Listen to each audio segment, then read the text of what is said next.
주쌤입니다. 오늘은 최근에 급락한 네이처셀 주가 대응과 관련해 영상을 준비해왔는데요. 지난 8월 영상에서는 주쌤이 변곡 구간이기 때문에 주의가 필요하다고 전략을 도와드렸습니다. 아니나 다를까 9월장 폭락과 함께 고꾸라진 주가는 엎친 데 덮친 격으로 조인트 스텝 품목 허가가 보류되면서 하한가가 나왔습니다. 내리처셀이라는 별명답게 네이처셀의 주가는 이대로 무너져 버릴 수밖에 없는 걸까요? 네이처셀의 주가 대응이 궁금하신 분들은요, 오늘 영상 집중하시라는 말씀 드리면서 영상 시작하기 전에 구독과 좋아요 꾹 한 번씩 부탁드리고요. 오늘의 기업 분석 시작해보도록 하겠습니다.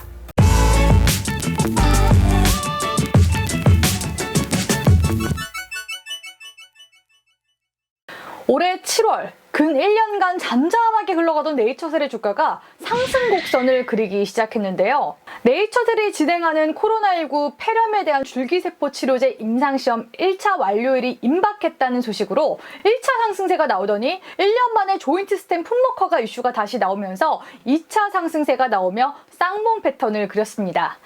이 시점에 주쌤이 네이처셀 영상을 올려드리면서 단기 공략하시는 분들은 대응이 필요하다라고 말씀드리기도 했었던 거 기억나시나요? 아마 단기 대응 못하신 분들은요, 고점 대비 마이너스 60%에 육박하는 큰 하락을 한 달 만에 경험하셨을 겁니다. 이제는 대응 잘 해나가셔야 되겠죠?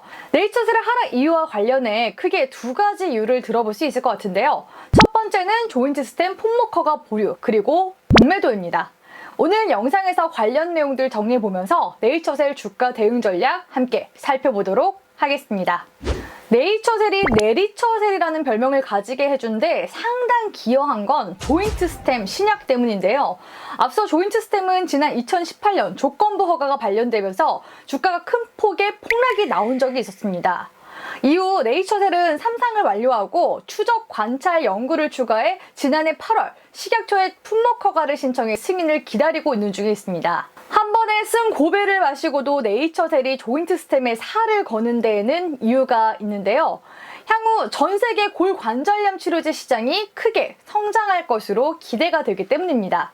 조인트 스템에 대해 모르시는 분들이 있으실 것 같아서 잠깐 설명을 덧붙이자면요. 조인트 스템은 네이처셀의 관계사인 알바이오가 2005년부터 17년 동안 수억 원을 투자해 만든 신약입니다. 조인트 스템은 성체 줄기세포를 이용한 퇴행성 관절염 치료제로 환자의 지방 조직으로부터 성체 줄기세포를 채취 분리해 증식 배양하기 때문에 면역 거부 반응이 일어나지 않고요. 수술 없이도 환자의 무릎 강절각 내에 단 1회 직접 주사를 통해 주입하기 때문에 기존 수술 대비 부작용이 적고 회복 시간이 짧다는 장점이 있습니다. 이런 점 때문에 사용 편의성에서 만족도를 높일 것으로 기대되는 그런 치료제라고 볼 수가 있겠는데요. 건강보험심사평가원에 따르면 국내 골관절염 환자 수는 2016년 기준 약 368만 명으로 진료비는 3,692억 원에 달했던 것으로 집계됐습니다. 이 환자 수와 진료비는요, 꾸준하게 증가하는 추세이기도 하죠. 2012년부터 2016년까지 골관절염 환자 수는 연평균 3% 증가했고 약제비 또한 연평균 4.8% 늘었습니다. 만약 국내 식품의약품안전처가 조인트 스템에 대한 품목 허가를 승인하자면 향후 알바이오와 네이처셀 실적에 긍정적으로 반영이 될 가능성이 높기 때문에 관련 기대감이 높을 수밖에 없습니다. 이처럼 조인트 스템의 품목 허가를 기다리고 고대하던 네이처셀 입장에서는요, 이번 품목 허가 보류 소식에 대해 유감을 표할 수밖에 없는데요.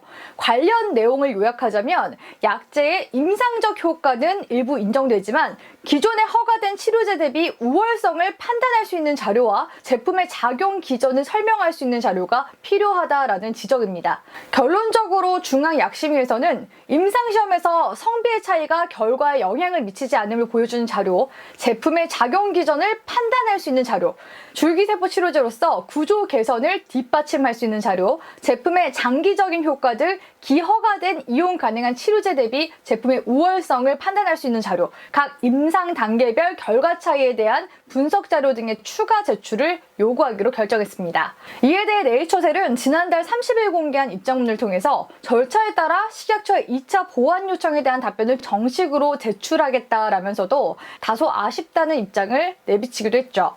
조인트 스템의 적응증인 퇴행성 관절염 증상 완화와 통증 감소 및 관절 기능 개선에 관해선 식약처로부터 승인받은 3상 임상시험에서 효능, 효과 및 안정성을 확인했음에도 불구하고 허가 신청한 적응증에 해당하지 않는 자료들에 대해서 판단 자료가 필요한 것처럼 심의가 진행돼서 유감스럽다는 입장입니다.